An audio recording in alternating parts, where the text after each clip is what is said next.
15,000 की नौकरी करने वाले के घर से निकले 30 करोड़ रुपए। पैसा गिनते गिनते गर्म हो गई मशीनें, दिल्ली से बुलाने पड़ गए अधिकारी। फेल हो गया ऑपरेशन मोदी। झारखंड में कांग्रेस का मंत्री इकट्ठा कर रहा था नोटों का पहाड़।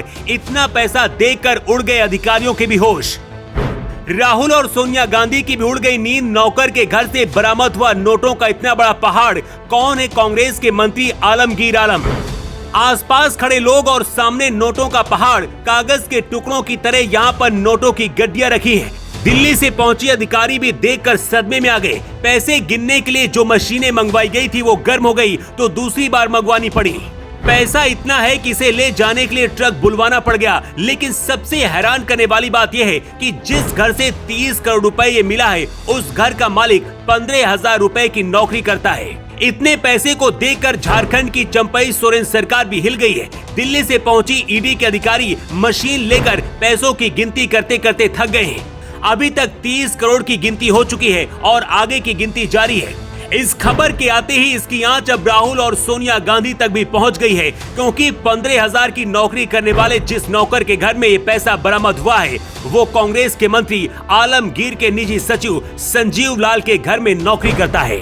आलमगीर आलम झारखंड की पाकुड़ विधानसभा से कांग्रेस के 4 बार विधायक रह चुके हैं और अभी झारखंड सरकार में संसदीय कार्य और ग्रामीण विकास मंत्री हैं। लेकिन ग्रामीणों का भला करने की बजाय उनके हिस्से का पैसा खुद इस तरह से इकट्ठा कर रहे थे। बताया जा रहा है कि पूरा पैसा लोकसभा के चौथे चरण के लिए झारखंड में बंटने वाला था, लेकिन उससे पहले ही ईडी यहां तक पहुंच गई। इससे पहले ऑपरेशन मोदी कामयाब होता, उससे पहले ही ईडी ने यहां पर छापा मार दिया।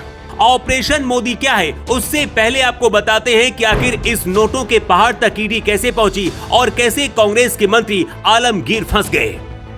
ईडी ने पिछले साल मई महीने में झारखंड में चीफ इंजीनियर के यहाँ 10,000 रुपए की रिश्वत के मामले में छापेमारी की थी। इस दौरान इंजीनियर का बयान भी दर्ज किया गया था, जिसके बाद चीफ इंजीनियर ने खुलासा करते हुए बताया था कि मिनिस्टर के यहाँ भी रिश्वत का पैसा पहुंचाया जाता है। इसके बाद झारखंड के ग्रामीण विकास मंत्री आलमगीर आलम का नाम पहली बार सामने आया था। इस जांच के दौरान ही आलमगीर के निजी सचिव संजीव लाल का नाम सामने आया और अब संजीव लाल के घर में काम करने वाले नौकर के यहाँ से ये कैश बरामद हुआ है। पिछले साल दिसंबर में झारखंड में भारी मात्रा में कैश बरामद हुआ था। कांग्रेस की राज्यसभा सांसद और कारोबारी धीरज साहू के ठिकानों से इनकम टैक्स विभाग ने 350 करोड़ से ज्यादा कैश बरामद किया था। 6 महीने के अंदर ही कांग्रेस का दूसरा धीरज साहू पैदा हो गया है। धीरज साहू ने तब कहा था कि उसके पास 350 करोड़ रुपए उसके शराब के कारोबार से आया है, लेकिन इस बार जिस शख्स के घर से 30 करोड़ रुपए मिला है वो 15,000 की नौकरी करता है। झारखंड में कांग्रेस की सरकार है और ऐसे में लगता है कि पूरा खजाना दिल्ली तक कांग्रेस झारखंड से ले रही है। सिर्फ 6 महीने के अंदर झारखंड में कांग्रेस का दूसरा धीरज साहू मिल गया है। 15,000 की नौकरी करने वाले नौकर के घर में अगर इतना ज्यादा पैसा रख दिया जाएगा तो किसी को शक भी नहीं होगा। यही सोचकर मंत्री आलमगीर के निजी सचिव संजीव लाल ने शायद प्लान बनाया था, लेकिन ईडी पिछले 1 साल से इसकी पड़ताल कर रही थी। हेमंत सोरेन सरकार पहले से ही एक पैर के बल झारखंड में चल रही है। ऊपर से ईडी ताबड़तोड़ कार्रवाई करके सफेद पोश नेताओं की कमर तोड़ रही है। सूत्रों का दावा है कि ये पूरा पैसा मोदी को हराने के लिए झारखंड में बांटने के लिए इकट्ठा किया गया था। बहुत जल्द ही इस पैसे को यहां से हटाकर ठिकाने लगा दिया जाता, लेकिन झारखंड में ऑपरेशन मोदी पूरा होने से पहले ही दिल्ली से ईडी पहुंची और कांग्रेस के साथ साथ मंत्री आलमगीर का भी ऑपरेशन ईडी ने कर दिया।